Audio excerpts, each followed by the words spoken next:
Welcome to Not Milk Never Milk. Subscribe if you're lactose intolerant. In this video, I will explain how to make smoothie popsicles.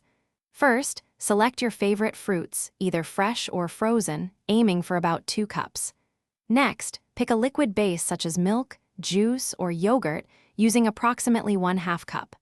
Don't forget to think about adding a touch of sweetness with honey or a nutritional boost like protein powder for extra goodness. Now, combine all your chosen ingredients into a blender. Blend everything thoroughly until the mixture is completely smooth and free of any large chunks. Take a moment to taste it and adjust the sweetness or thickness to your liking. If it seems too thick to pour easily, just add a small splash more of your liquid base. With your perfect smoothie mixture ready, carefully pour it into your chosen popsicle molds. Make sure not to overfill them, leaving a little room at the top. Next, insert your popsicle sticks, ensuring they stand upright in the center of each mold. Finally, place the molds in the freezer for at least 4 to 6 hours, or until they are completely solid.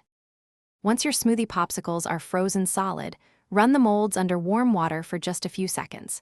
This helps them release easily without breaking. Gently pull them out and enjoy your delicious, homemade treat. If you have any leftovers, store them in an airtight container in the freezer to keep them fresh.